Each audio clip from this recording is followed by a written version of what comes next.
Good morning po sa ating lahat. Kumusta po kayo? Ay, kinakabahan ako ah. Ah,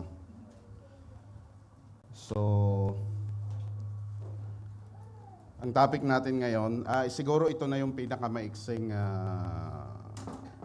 sermon na gagawin ko. It is finished. Tapos na, yun na ang ano natin, sense. It is finished. So, natapos na po natin yung, nagdi-deal tayo sa 7 last words ng ating, parang mahina, no? Tignan mo na ako ng ko.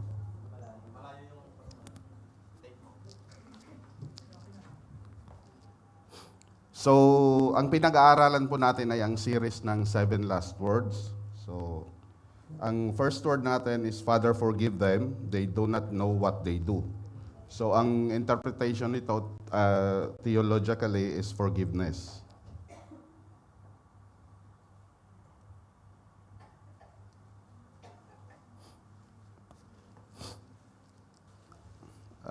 Statement number 2, word number 2. Verily I say unto thee, today shall thou be with me in paradise. So, ang theological interpretation nito is salvation. Word number 3, woman, behold thy son, and behold thy mother. Ang theological interpretation is relationship. My God, the fourth word, my God, why hast thou forsaken me?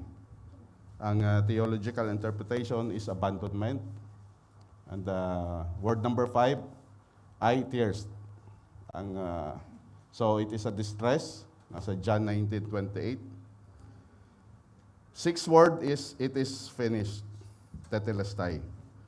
Theological interpretation, triumph. So, and the last word, Father, into thy hands I commend my spirit. This is a reunion. So, nasa 6 word na po tayo based sa ating series.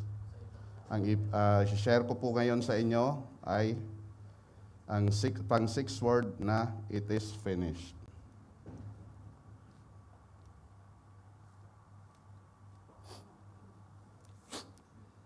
John 19:30, ito po ang ating verse, John 19:30. So, when Jesus had received the sour wine, he said, it is finished. And bowing his head, he gave up his spirit. So, before natin itackle yung John 19:30, sa it is finished, gusto kong basahin muna din ito. Kasi meron minsan nagtatanong kung John 19:28 to 30. After this, Jesus, knowing that all things were now accomplished, that the scripture might be fulfilled, said, I thirst. Verse 29, now a vessel full of sour wine was sitting there, and they filled a sponge with sour wine. Put it on hyssop, and put it in his mouth. Inano ito ni Kuya Otto? Pastoral. Yung kinuha yung sponge dito sa helmet ng Roman soldier. Tapos hyssop. So when Jesus had received the sour wine, he said, it is finished. And bowing his head, he gave up his spirit. Kasi merong nagtatanong minsan, bakit kayang-kaya pa ba talaga ng Panginoon buhatin yung cross? Kasi ang laki nun eh. May cross, tapos yung kanya.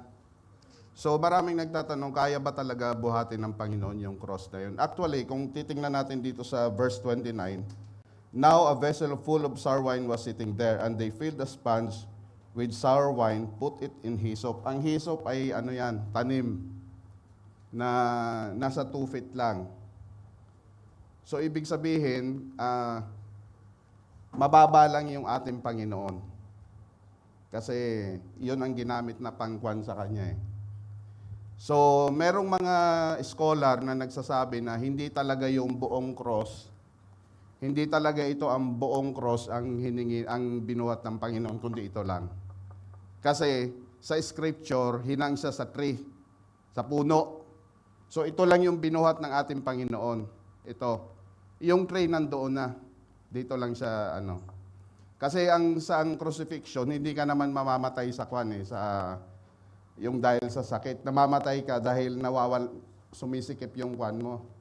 Sumisikip to dahil bumibigat ka ng bumibigat habang tumatagal. So, yon. Yon ang kasagutan siguro. Kung may magtanong sa inyo na kayang-kaya bang buhatin ng Panginoon yung buong cross, di ba nakita nyo ang taas?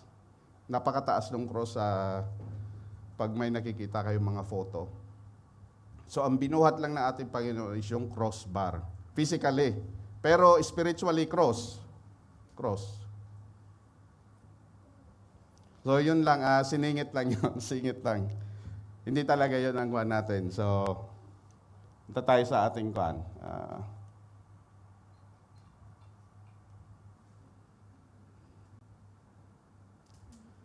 So, ang ating verse is John 19:30. It is finished. So, ano ba ang finished? What it is that has been finished? What was Jesus' mission na is now finished? Why did Jesus come? Ito yung mga katanungan na kailangan nating sagutin. So, i-define muna natin yung mission ni Jesus. First mission is to bring life. So, sa Luke 4:18, the Spirit of the Lord is upon me, for He has anointed me to bring good news to the poor. He has sent me to proclaim that captives will be released, that the blind will see, that the oppressed will set free. So ito yung isang mission ng Panginoon, to bring life. Second mission, to destroy the devil's work. Makikita natin sa John 10:10. The thief, Satan, purpose is to steal and kill and destroy. Jesus' purpose is to give them a rich and satisfying life. Mission number 3, hindi lang ito ang mission, marami pa. To bring fire upon the earth. Luke 12:49, I have come to set the world on fire and wish it were already burning. So ang fire na tinutukoy dito is yung outpouring ng Holy Spirit. Always, ang fire is always associated sa Holy Spirit. And mission number 4, to testify the truth. John 18:37.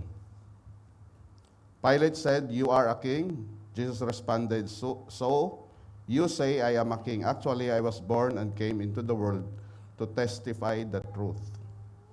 All who love the truth recognize that what I say is true. So, itong apat na ito, number 1, to bring life. Ito yung mga mission ng Panginoon, to destroy the devil's work, to bring fire upon the earth, to testify the truth. Kung titingnan natin ito, it boils down in one ultimate purpose. Ano po yun? To save us from our sins. So lahat ng mga mission na yon, ito ang essence niya, to save us from our sins. Bakit? Bakit tayo kailangan i-save ng ating Panginoon sa ating kasalanan? Una-una, ang purpose ng salvation is for God to dwell in us. Kasi gusto, John 3:16, for God so loved the world, so love ang sagot doon. Why God saves us from sin? John 3:16, for this is how God loved the world.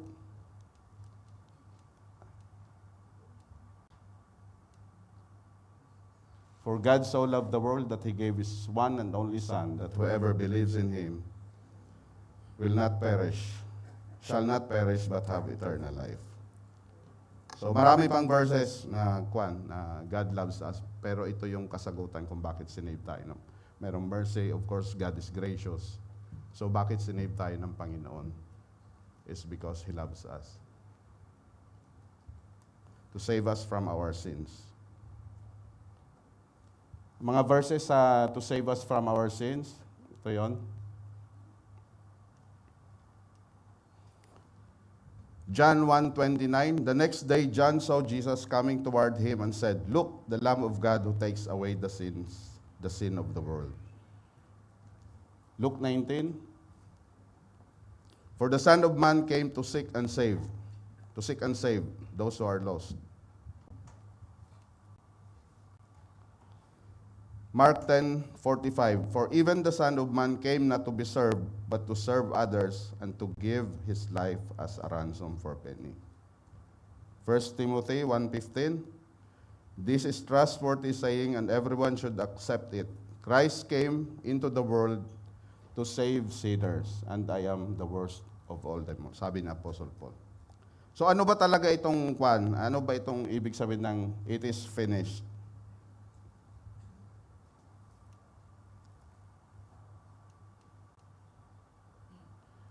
Ang Greek word ng it is finished is tetelestai. Alam na natin ito, matagal na itong na-preach dito. Tetelestai. The word tetelestai meant something was completed. Tapos na. It comes from a Greek word teleo, which means fully complete, finish, accomplish a task. Ito yung sinigaw ng Panginoon sa cross. Sa Matthew 27:50, ito yung sinabi niya, then Jesus shouted out again, and he released his spirit. Mark 15:37, then Jesus uttered another loud cry, and breathed his last. So ano ba ito? Ano ba itong sinigaw niya? Makikita natin yan sa John. Yung John, yun nagsabi, ang sinabi ng Panginoon, it is finished. Hindi masyadong na-elaborate sa Mark and Matthew, pero sa John, yun yung sinigaw niya na it is finished.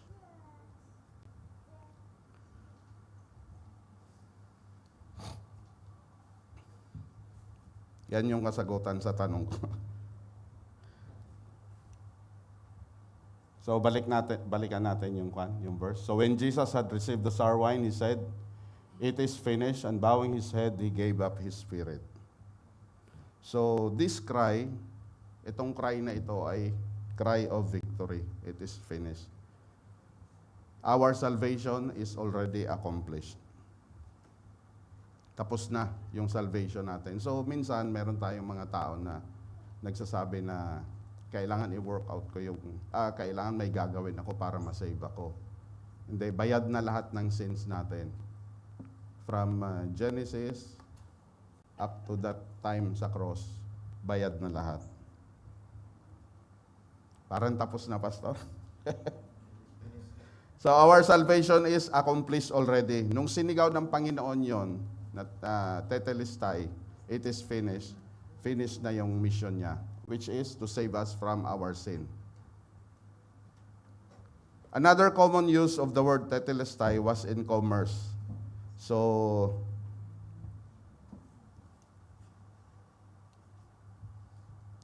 nakikita nyo ba to?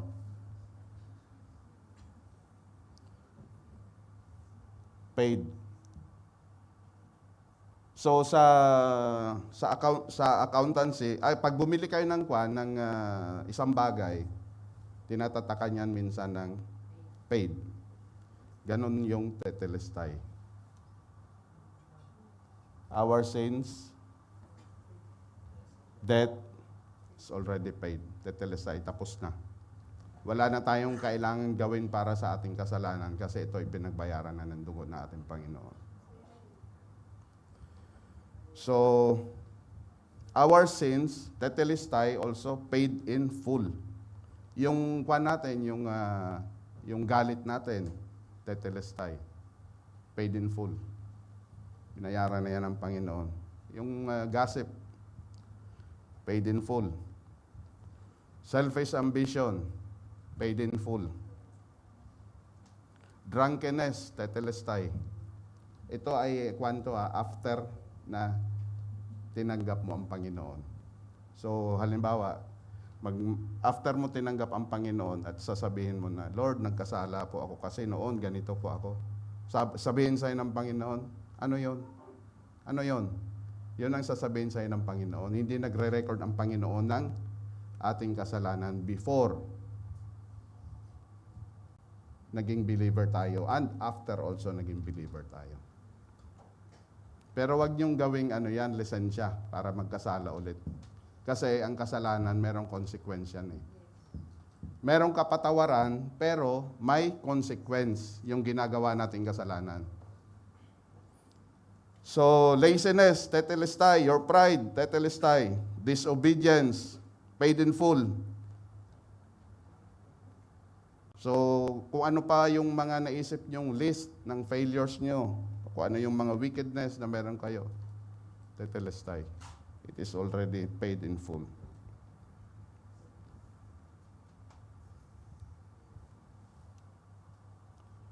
Victory does not come from starting. Victory comes through finishing. So, ibig sabihin nito, kung meron tayong yun yung finished work in the cross, yun yung ginawa ng ating Panginoon. It is not the baby in the manger who, in Bethlehem, who saved us. It is the dying Savior. Yun yung nag-save sa atin, yung ginawa ng Panginoon. Hindi yung pagkaanak na. So, tapos na yata. It is finished. So yun nga, sa ating salvation, hindi na natin kailangan mag-exert pa ng kung anong effort para sa ating salvation. Kasi binayaran na nga ito ng Panginoon. Alam natin yung redemption, we have been bought back. So naipaliwanag na rin dito na parang sanglaan yun eh. Kung nagsangla ka ng gamit, tinubos mo, nakuha mo lahat yung gamit mo, yun yung ganun na ganun ang redemption. Yung redemption natin, ganun na ganun yun. Tinubos tayo. Binili tayo ng precious blood ng ating Panginoon. So, salvation, it's either you reject or accept it. Gift ito ng ating Panginoon. So, kung gusto nyong masave, i-accept nyo. Kung gusto nyong ma-reject, hindi ma-save, i-reject nyo yung i-reject nyo yung binigay na gift ng ating Panginoon.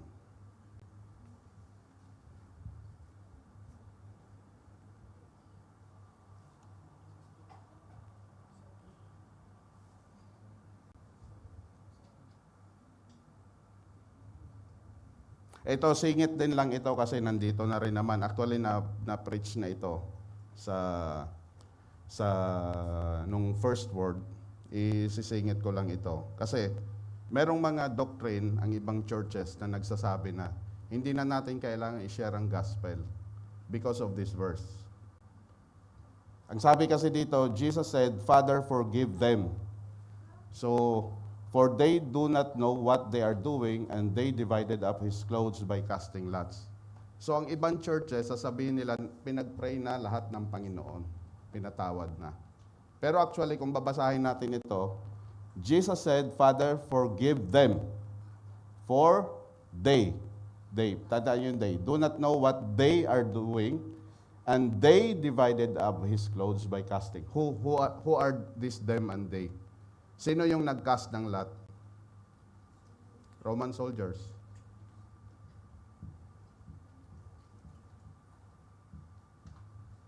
So, ito ay para sa Roman soldiers. Pero, merong mga scholar na nagsasabi na kalahatan ito.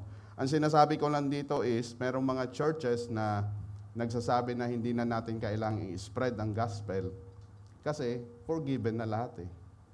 Ayun nga yung sinabi natin kanina, is either you accept or reject. Tapos sabi sa Luke 24:14,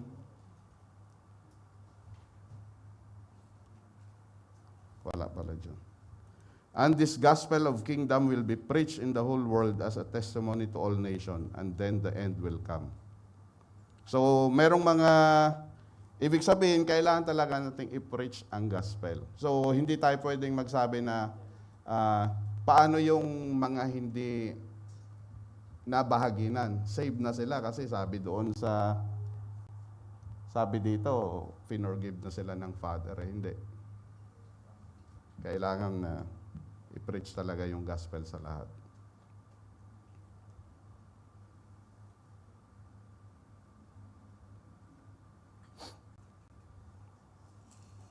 So what should we learn from it is finished? Ano ang kailangan nating matutunan? Number 1, we are to live lives of purpose. So, unless we don't have a purpose, we cannot shout the cry of victory, or hindi natin mararanasan yung sinabi ng ating Panginoon na it is finished, tetelestai.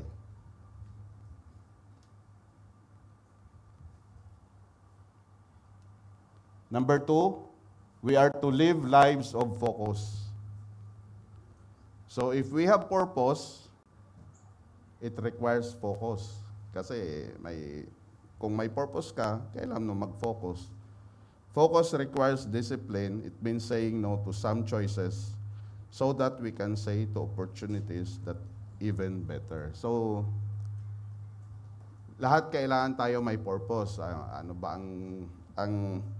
ang focus natin? If we have purpose, then it requires priorities. So, yung mga tatay, yung mga nanay, kailangan may purpose tayo sa Panginoon at sa pangsariling buhay natin. Sa mga teens natin, anong purpose natin sa ngayon? Tapusin ang pag-aaral.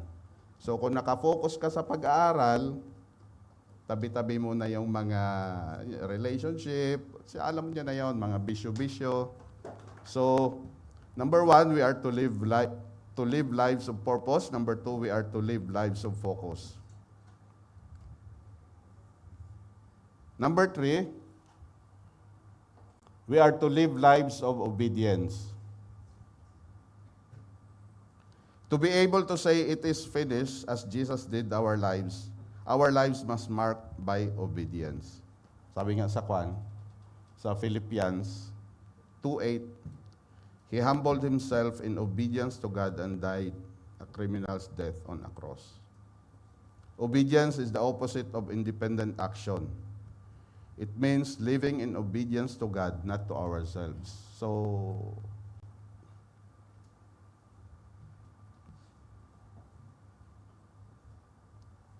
number 4, we must be willing to suffer to achieve God's purpose. So finally, to say it is finished, tetelestai, we must be willing to suffer to achieve God's purpose for our lives. So, minsan meron tayong ups and downs sa buhay natin, pero continue lang tayo. Merong time na nagiging difficult yung buhay natin, continue lang tayo.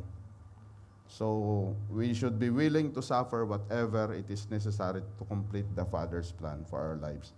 Yan yung obedience. We must be willing to suffer to achieve God's purpose.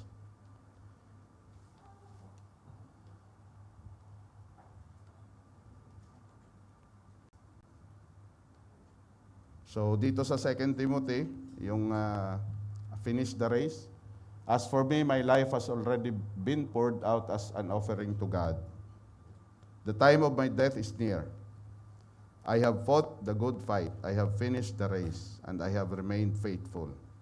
And now the prize awaits me, the crown of righteousness, which the Lord, the righteous judge, will give me on the day of His return. And the prize is not just for me, but all who eagerly look forward to His appearing. So ito yung apat na na pwede nating matutunan sa word na it is finished o tetelestai. Ang tetelestai pala, baka lahat ng finished work is pwede nating gamitin yan na tetelestai pag meron tayong natapos na ginawa. Halimbawa, meron tayong car loan. Tetelestai. Pero sa mga engineers, halimbawa may plano, tapos natapos na yung plano, hindi pa pwedeng sabihin na tetelestai kasi may mga revision pa yun eh. Nagkakaroon pa ng revision. So, hindi pa yun ang tetelestai. So, ibig sabihin, yung sinabi ng ating Panginoon na it is finished, tetelestai, finished na talaga siya doon. From start at up to that time, up to the future. Wala ka ng ibang pwedeng wala nang mga revision doon. It is finished na, tetelestai. Amen? So, yun lang po ang ating sermon sa umagang ito. Pray po tayo. Heavenly Father, salamat po sa umagang ito. Salamat, Father God, sa buhay ng bawat isa.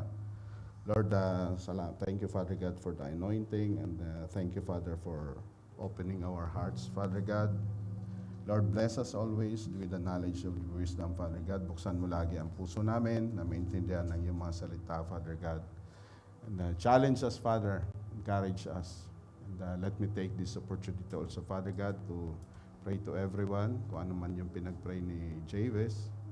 Lord, bless each and everyone, Father God. Protect each and everyone.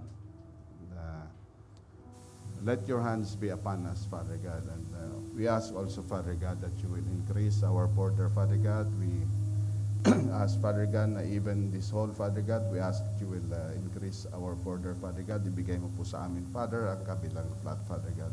For your glory, Father, in Jesus' name. Amen.